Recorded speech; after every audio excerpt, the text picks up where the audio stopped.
तो दोस्तों finally in तीनों आईपीओ का अलॉटमेंट आपको देखने को मिल चुका है एंड काफ़ी लोगों को इंडोमेम का अलॉटमेंट देखने को मिला हुआ है। हालांकि कुछ लोग ऐसे भी हैं जिनको लोहिया का भी अलॉटमेंट मिला हुआ है एंड कुछ को दोस्तों एक्सटर्नेट का भी अलॉटमेंट मिला हुआ है। इसलिए आज के इस वीडियो में दोस्तों हम लोग बात करेंगे कि आखिर जिनको अलॉटमेंट मिला हुआ है उन्हें इस आईपीओ में लिस्टिंग डे के दिन कैसी स्ट्रेटजी बनानी चाहिए एंड जिनको अलॉटमेंट नहीं मिला हुआ है उन्हें इस आईपीओ में लिस्टिंग के दिन कैसी स्ट्रेटजी बनानी चाहिए। यानी जिनको अलॉटमेंट मिला हुआ है उन्हें इन तीनों आईपीओ को होल्ड करनी चाहिए या फिर सेल करनी चाहिए, या फिर दोस्तों जिनको अलॉटमेंट नहीं मिला हुआ है उन्हें इन तीनों आईपीओ में फ्रेश एंट्री बनानी चाहिए। फ्रेश एंट्री बनानी चाहिए तो शॉर्ट टर्म के लिए बनानी चाहिए या फिर मीडियम टर्म के लिए बनानी चाहिए। हर एक डिटेल को हम लोग एकदम से डिटेल में डिस्कशन करने की कोशिश करेंगे। इसलिए दोस्तों अगर आपको भी अलॉटमेंट मिला हो या फिर नहीं मिला हो, आप इस वीडियो के अंत तक बने रहें ताकि ओवरऑल लिस्टिंग के दिन आपको इन तीनों आईपीओ में कैसे स्ट्रेटजी बनानी चाहिए उसका एक बेटर पिक्चर मिल सके। तो फिर चलिए बिना आपका समय गंवाए सीधा वीडियो में आगे बढ़ते हैं और सबसे पहले दोस्तों बात कर लेते हैं इन तीनों आईपीओ की डिमांड के बारे में, ताकि आपको पता लग सके कि अगर आपको इन तीनों आईपीओ का अलॉटमेंट मिला हुआ है तो इन तीनों आईपीओ में आपको कितना प्रॉफिट हो सकता है। तो अगर सबसे पहले बात कर ले दोस्तों इंडोमेम के जीएमपी के बारे में, तो फिलहाल अभी ग्रे मार्केट में लगभग इसका 40% के आसपास तक डिमांड देखने को मिल रहा है। यानी अगर 40% के हिसाब से देखा जाए तो कहीं ना कहीं आपको इस आईपीओ में लगभग 6000 के आसपास तक प्रॉफिट देखने को मिल सकता है पर लॉट पे। वहीं बात कर ले दोस्तों लोहिया क्रॉप के बारे में, तो इसके ग्रे मार्केट में वही लगभग 5% के आसपास तक डिमांड देखने को मिल रहा है। यानी लगभग इस आईपीओ में हमें 500 से लेकर 700 के आसपास तक इजी प्रॉफिट देखने को मिल सकता है अगर इसका लिस्टिंग 5% या फिर उसके आसपास होता है तो। वहीं अगर बात कर ले दोस्तों एक्सटर्नेट के बारे में, तो फिलहाल इसके भी ग्रे मार्केट में लगभग आपको 6 से 7% के आसपास तक डिमांड देखने को मिल रहा है। यानी अगर इस हिसाब से देखा जाए तो कहीं ना कहीं आपको इस आईपीओ में पर लॉट पे 1000 रुपये के आसपास इजी प्रॉफिट देखने को मिल सकता है। हालांकि दोस्तों ये सब जो प्रॉफिट है, ये सब जीएमपी में जो डिमांड है वो सब टेंटेटिव गेन है। मे भी इन सब का लिस्टिंग जो है वो ऊपर नीचे हो सकता है, क्योंकि जैसा कल मार्केट रहेगा उस हिसाब से इन तीनों का लिस्टिंग आपको इवन देखने को मिल जाएगा। हालांकि दोस्तों इन तीनों का लिस्टिंग कहीं भी हो, हमें उसके लिए फुल प्रिपेयर रहनी चाहिए एंड सबके लिए हमें दोस्तों एक सॉलिड स्ट्रेटजी बना के रखनी चाहिए। तो चलिए अब बात कर लेते हैं कि आखिरकार इन तीनों में कैसी स्ट्रेटजी बनानी चाहिए, होल्ड करनी चाहिए या फिर सेल करनी चाहिए। तो अगर सबसे पहले दोस्तों बात कर ले हम लोग इंडोमेम के बारे में, तो जैसा कि दोस्तों आपको पता ही था कि आईपीओ का जो प्राइस पॉइंट रखा गया था वो 461 रुपये से लेकर 485 रुपये के आसपास रखा गया था। एंड जबकि इसके ग्रे मार्केट में लगभग दोस्तों आपको इतना बेटर डिमांड देखने को मिल रहा है, यानी 40% के आसपास तक डिमांड बना हुआ है। तो इसका एस्टिमेट लिस्टिंग कहीं आपको 675 से 700 रुपये के बीच में देखने को मिल सकता है। जी हाँ दोस्तों, 485 रुपये के मुकाबले इसका जो लिस्टिंग है वो कहीं 700 रुपये के आसपास तक देखने को मिल सकता है। हालांकि देखा जाए तो ये जब कंपनी अपना आईपीओ लेके आई थी उस समय इसका पी रेशियो लगभग आपको 45 के आसपास देखने को मिला था। एंड जब ये दोस्तों 700 रुपये के आसपास लिस्ट होगी, इस समय इसका पी रेशियो लगभग कहीं आपको 62 से 64 के आसपास तक देखने को मिल सकता है। हालांकि दोस्तों इंडिया में इसके जैसी कोई कंपनी नहीं है जिसको हम डायरेक्ट इसके साथ कंपेयर करके इसका वैल्यूएशन निकाल सके एंड सही दोस्तों टारगेट बता सके।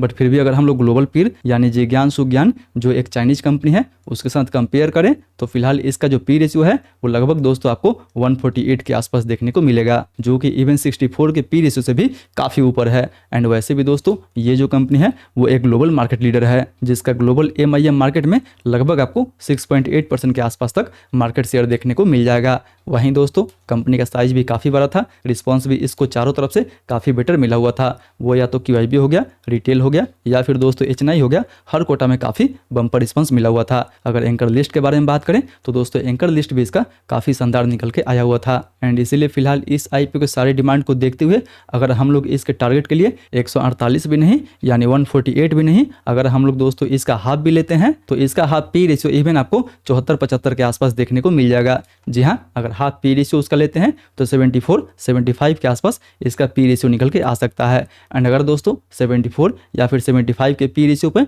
इसका टारगेट निकालें तो इजीली इसका टारगेट 800 से लेकर 820 के आसपास तक देखने को मिल सकता है शॉर्ट टू मीडियम टर्म में। जी हाँ दोस्तों, मार्केट में इस आईपीओ काफ़ी ज़्यादा हाइप बना हुआ है। ऑलरेडी ग्रे मार्केट में मोर देन 40% के आसपास तक डिमांड देखने को मिल रहा है। एंड ये जो डिमांड है दोस्तों आगे भी बरकरार रहता है, यानी लिस्टिंग के बाद भी बरकरार रहता है। तो मे भी ये शॉर्ट टर्म में 800 से लेकर 820 तक का इजी टारगेट हमें देखने को मिल सकता है। इसलिए जिनको भी लिस्टिंग के दिन इस आईपीओ में फ्रेश एंट्री बनाना है, अगर दोस्तों प्राइस सस्टेन करता है तो इसमें आपको अच्छा खासा एंट्री देखने को मिल सकता है। वहीं अगर बात कर ले लोहिया क्रॉप के बारे में, तो फिलहाल मार्केट में इस आईपीओ का आपको उतना बेटर डिमांड देखने को नहीं मिल रहा है। यानी इसका प्राइस बैंड दोस्तों 404 रुपये से लेकर 425 रुपये के आसपास तक रखा गया था, जबकि ग्रे मार्केट में अभी इसका डिमांड लगभग आपको 5% के आसपास देखने को मिल रहा है। इसलिए इसका एस्टिमेट लिस्टिंग कहीं 435 रुपये से लेकर 440 रुपये के आसपास तक देखने को मिल सकता है। हालांकि देखा है तो ये कंपनी अपना आईपीओ दोस्तों 23 के पी पे लेके आई थी, जबकि लिस्टिंग प्राइस के तुलना में जहां ये लिस्ट हो रही है वहां पे इसका पी रेशियो लगभग आपको 24 के आसपास देखने को मिल जाएगा। हालांकि अगर इस कंपनी को दोस्तों इसके मार्केट पीर से आप कंपेयर करते हैं तो मार्केट पीर में आपको ममता मशीनरी देखने को मिल जाएगी, जिसका पी रेशियो इवन आपको 62 के आसपास देखने को मिलेगा।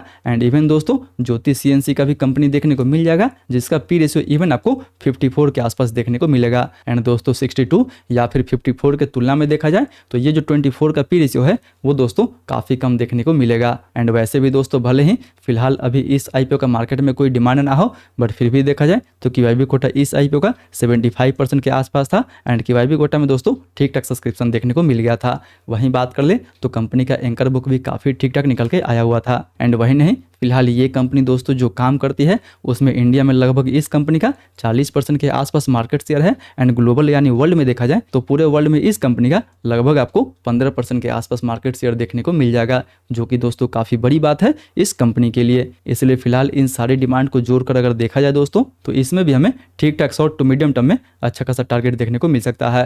हालांकि दोस्तों हम लोग ममता मशीनरी की तरह अभी फिलहाल इसका 62 का पी तो नहीं ले सकते हैं, बट फिलहाल इसका लिस्टिंग 24 के पी पे हो रहा है। इसलिए अगर हम लोग दोस्तों ममता मशीनरी का हाफ यानी 30 का भी पी रेशियो लेते हैं तो 30 से 35 के पी रेशियो पे इसका टारगेट कहीं 550 रुपये से लेकर 650 रुपये के आसपास तक देखने को मिल सकता है। जी हाँ दोस्तों, इसका लिस्टिंग इवन आपको फ्लैट या फिर 5% के आसपास देखने को मिल सकता है। एंड वहाँ से दोस्तों अगर ये सस्टेन करके आगे बढ़ता है तो इस स्टॉक्स में हमें काफ़ी अच्छा सा टारगेट देखने को मिल सकता है, क्योंकि एक तरफ दोस्तों जहाँ इंडोमिम का लिस्टिंग लगभग 40% जीएमपी पे होगा, वहीं लोहिया का लिस्टिंग जो है वो दोस्तों फ्लैट या फिर 5% के आसपास हो सकता है। इसलिए अगर मौका अच्छा मिलता है तो मैं भी शॉर्ट टू मीडियम टर्म में इसमें भी अच्छा खासा एंट्री बनाया जा सकता है। यानी अगर लिस्टिंग के बाद अच्छा खासा चलता है तो इसमें भी दोस्तों अच्छा खासा टारगेट अचीव हो सकता है। वहीं अगर बात कर ले एक्स्ट्रानेट के बारे में तो इसके ग्रे मार्केट में तो फिलहाल अभी 6 से 7% के आसपास तक डिमांड बना हुआ है। हालांकि दोस्तों आईपीओ का जो साइज था वो काफ़ी छोटा था, इसलिए अलॉटमेंट जो है वो दोस्तों सबको नहीं मिला होगा,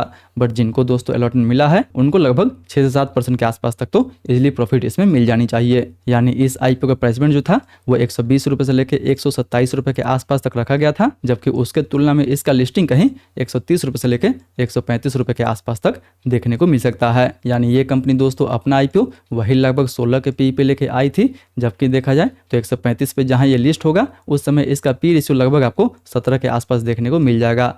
हालांकि दोस्तों ये कंपनी तो काफ़ी छोटी है, लगभग इसका जो मार्केट कैप है वो लगभग आपको 6 से 64 करोड़ के आसपास देखने को मिलेगा, बट फिर भी अगर हम लोग इस कंपनी को इसके पीर के साथ यानी बड़े कंपनी के साथ कंपेयर करें तो सीधा ये कंपनी अपने आप को कोफर्ज के साथ दोस्तों कंपेयर करती है। एंड फिलहाल कोफर्ज का पी रेशियो लगभग आपको 89 के आसपास देखने को मिलेगा। हालांकि ये कंपनी तो दोस्तों कोफर्ज से काफ़ी छोटी है, इसलिए हम लोग इतना बड़ा इसका टारगेट या फिर इतना ज़्यादा पी रेशियो इसको नहीं दे सकते हैं। जबकि अगर 17 के पी पे ये लिस्ट होती है तो ज़्यादा दोस्तों अगर हम लोग 20 का भी पी रेशियो रखते हैं तो भी 20 के पी रेशियो पे इसका टारगेट कहीं आपको 150 रुपये से लेकर 155 रुपये के आसपास तक देखने को मिल सकता है शॉर्ट टू मीडियम टर्म में। बट दोस्तों याद रहे कि जहां एक तरफ आप इंडोमिम या फिर लोहिया क्रॉप में आप सेम डे बाई सेल कर सकते हैं, वहीं एक्स्ट्रा नेट में दोस्तों आप सेम डे बाई सेल नहीं कर सकते हैं। जी हाँ दोस्तों, ये दोनों आईपीओ में तो आपको सेम डे अलाउ होगा, बट एक्स्ट्रा नेट में आप दोस्तों सेम डे बाई सेल नहीं कर सकते हैं। इसलिए दोस्तों अगर आपको फ्रेश एंट्री बनाना ही हो तो आप सबसे पहले इंडो को देख सकते हैं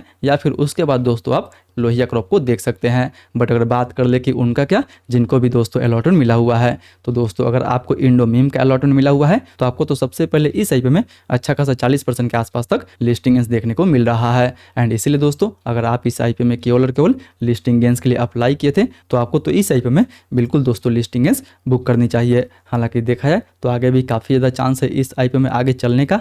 इसलिए दोस्तों अगर आप थोड़ा बहुत रिस्क भी लेना चाहते हैं तो इवन जहाँ पे ये लिस्ट हो रहा है वहाँ से 5% 5% नीचे दोस्तों आप स्टॉप लॉस लगा के इस आईपीओ को होल्ड कर सकते हैं। बट दोस्तों आपको थोड़ा सा भी रिस्क नहीं लेना है, तो जहाँ पे लिस्ट हो रहा है इसलिए आपको इस आईपीओ में 40% के आसपास तक प्रॉफिट देखने को मिल रहा है, तो वहाँ पे आप चाहे तो इसको सेल कर सकते हैं। हालांकि दोस्तों अगर आपको एक से ज़्यादा लॉट का आईपीओ मिला हुआ है, यानी एक से ज़्यादा अलॉटमेंट मिला हुआ है, तो आप उस सिचुएशंस में कुछ आईपीओ को सेल कर सकते हैं एंड कुछ लॉट को दोस्तों आप होल्ड करके आगे के लिए जा सकते हैं। बाकी अगर बात कर लेते हैं लोहिया क्रॉप के बारे में, तो फिलहाल दोस्तों इसका लिस्टिंग फ्लैट या फिर 5% के आसपास देखने को मिल सकता है। तो इस आईपीओ में दोस्तों इसका जो प्राइस बैंड रखा गया था 425 रुपये के आसपास, उसी के लो का आप स्टॉप लॉस रख के आप इस आईपीओ को शॉर्ट टू मीडियम टर्म के लिए होल्ड कर सकते हैं। जी हाँ दोस्तों, 425 के आसपास का प्राइस बैंड रखा गया था, तो आप चाहें तो इसमें 420 का स्टॉप लॉस लगा के इस आईपीओ को शॉर्ट टू मीडियम टर्म के लिए होल्ड कर सकते हैं। बाकी इसमें भी जिनको दोस्तों रिस्क नहीं लेना है, तो इवन 5% के आसपास भी आपको लिस्टिंग मिल रहा है, वो लिस्टिंग लेके दोस्तों आप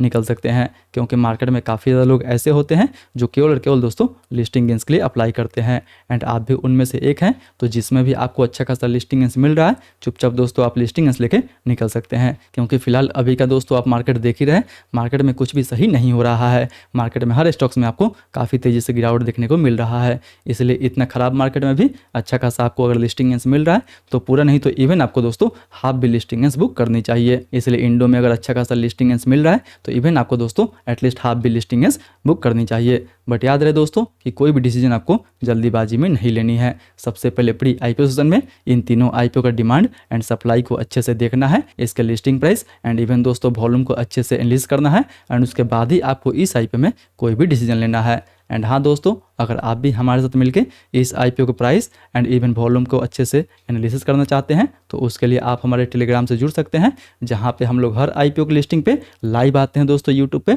एंड देखने की कोशिश करते हैं कि लिस्टिंग के बाद हमें इन सब आईपीओ में नीचे के लेवल से डिमांड देखने को मिल सकता है या फिर ऊपर के लेवल से हमें सप्लाई देखने को मिल सकता है। सो मेक श्योर दोस्तों, आपने अभी तक वीडियो को लाइक नहीं किया है या फिर चैनल को सब्सक्राइब नहीं किया है, तो मेक श्योर आप वीडियो को लाइक कर चैनल को सब्सक्राइब कर ले, एंड नीचे टेलीग्राम का लिंक दिया हुआ है, वहाँ से आप टेलीग्राम से जुड़ सकते हैं, ताकि लिस्टिंग के दिन आपको हर एक छोटी बड़ी अपडेट टाइमली मिलते रहे। बाकी बात दोस्तों, ये तो था मेरा पूरा व्यू इन तीनों आईपीओ की लिस्टिंग डे स्ट्रेटजी को लेकर। मैं भी आपका व्यू हमसे अलग हो सकता है, इसलिए जो भी आप डिसीजन ले अपना रिस्क एंड अपना एनालिसिस लगाने के बाद ही ले।